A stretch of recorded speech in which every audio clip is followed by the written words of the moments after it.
हे दोस्तों, आज मैं आपको बताऊंगा एक की रीजन क्यों कुछ ही लोग बहुत अमीर बन पाते हैं और क्यों ज्यादातर लोग गरीब या फिर मिडिल क्लास रह जाते हैं। रॉबर्ट नाम का एक लड़का था जिसके दो बाप थे। अब आप कुछ गलत मत समझिए, पहला उसका खुद का था पर दूसरा उसके दोस्त का बाप था जिसे वो अपना मुंह बोला बाप मानता था। पहले वाले ने पीएचडी की थी पर दूसरे ने कभी 8th भी पास नहीं की थी। दोनों बहुत ही स्मार्ट और हार्डवर्किंग थे पर दोनों की सोच बहुत ही अलग थी और दोनों रॉबर्ट को अलग अलग बातें सिखाते थे। पहला बाप बोलता था कि पैसा सारे फसाद की जड़ है, पर दूसरा बोलता था कि पैसा ना होना सारे फसाद की जड़ है। पहला रॉबर्ट को हमेशा महंगी चीजों के बारे में सोचने से मना करता था और कहता था कि वो हमारी हैसियत के बाहर है। दूसरा उसे कहता था कि वो सोचे और अलग अलग रास्ते ढूंढे जिससे वो सारी महंगी चीजें खरीद सके। ये करने से उसका दिमाग तेज होगा और नए आइडियाज भी मिलेंगे। पहला उसे कहता खूब मेहनत कर, अच्छे से पढ़ लिख ताकि तुझे बड़ी कंपनी में नौकरी लगे और तू बड़ा इंसान बन पाए। दूसरा कहता था तू खूब पढ़ मेहनत कर पर खुद की कंपनी खोल ताकि तू खूब सारी नौकरियां लोगों को दे पाए। रॉबर्ट के पास एक एडवांटेज था, उसने अपने दोनों बापों को अपनी अलग अलग सोच के साथ बढ़ते और उनकी तरक्की देखी।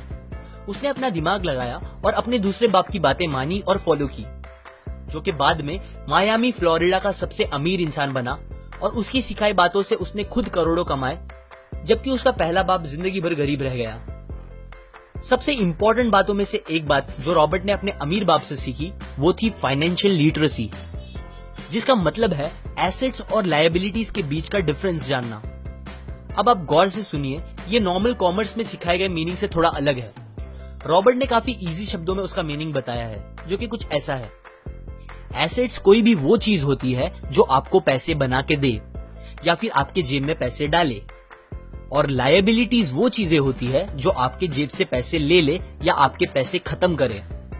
अमीर लोग इसीलिए अमीर होते हैं बिकॉज वो अपने एसेट्स बनाते हैं, जबकि मिडिल क्लास लोग बस लायबिलिटीज पे खर्च करते हैं।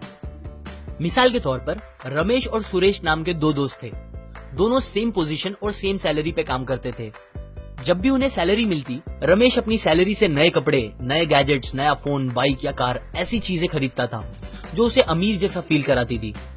पर वो ये नहीं समझता था कि ये सारी चीजें लायबिलिटीज है जो उसके पैसे उससे ले रही है, ना कि बस जब वो उन्हें खरीदता है तब, बल्कि आगे भी मेंटेनेंस वगैरह के लिए, जिसकी वैल्यू वक्त के साथ कम हो जाएगी और ना ही वो उससे आगे कुछ पैसों का प्रॉफिट देगी।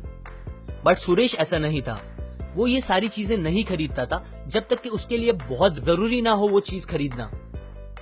वो पैसे जमा करता था और एसेट्स पे खर्च करता था, जैसे कि स्टॉक्स, बॉन्ड्स, रियल एस्टेट, अपनी खुद की स्किल्स बढ़ाने के लिए या कुछ सीखने के लिए जो उसे आगे और पैसे बना के दे।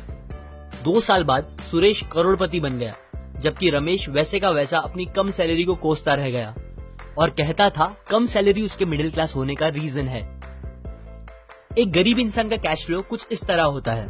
उसे पैसे मिलते हैं और फिर वो पैसे उसकी जरूरी खर्चों में खत्म हो जाते हैं। एक मिडिल क्लास का कैश फ्लो थोड़ा सा अलग होता है। उसे पैसे मिलते हैं, वो पैसे जरूरी खर्चों और लायबिलिटीज में खत्म कर देता है।